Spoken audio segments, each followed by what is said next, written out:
तो जरा सोचिए, शोले फिल्म का वो सीन जब मूंछों वाला जेलर अपने अनोखे अंदाज में कहता है, हम अंग्रेजों के जमाने के जेलर हैं, और पूरा थिएटर ठहाकों से गूंज उठता है। वो डायलॉग, वो एक्सप्रेशन और वो मासूम सी हंसी। हम अंग्रेजों के जमाने के जेलर हैं, आजकल के जेलरों की तरह नहीं जो कैदियों को सुधारने की फिक्र में लगे रहते हैं। हाँ? ये सब एक ही नाम से जुड़ा है, असरानी।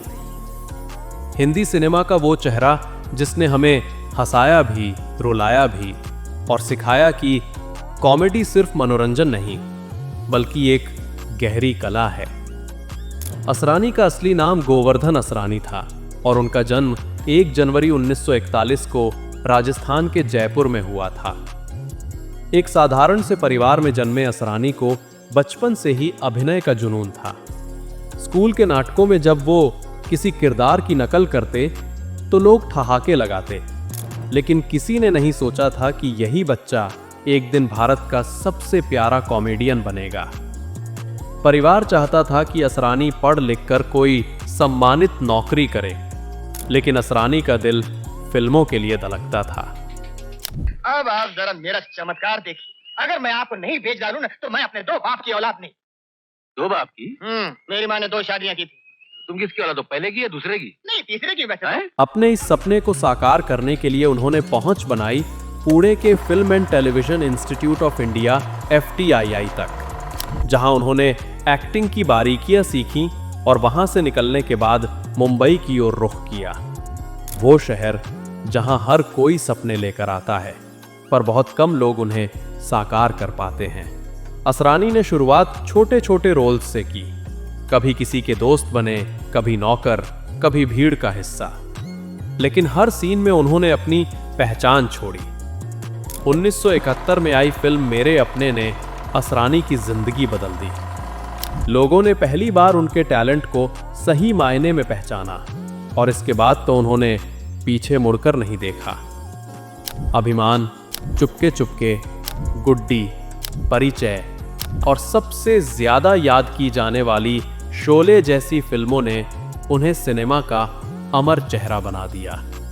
शोले के जेलर वाले किरदार ने असरानी को एक नए मुकाम पर पहुंचा दिया।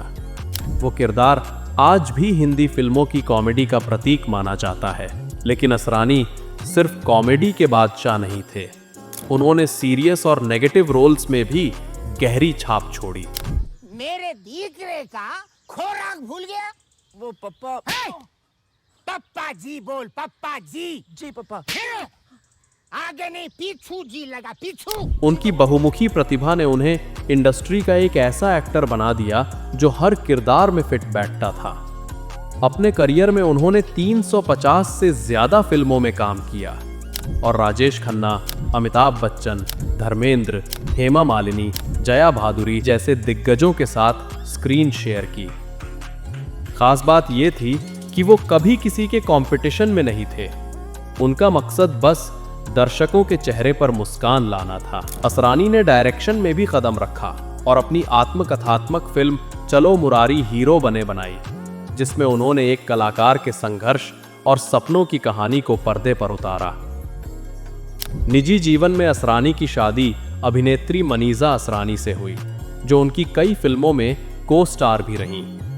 दोनों ने मिलकर जिंदगी की हर हंसी और हर संघर्ष को साथ जिया।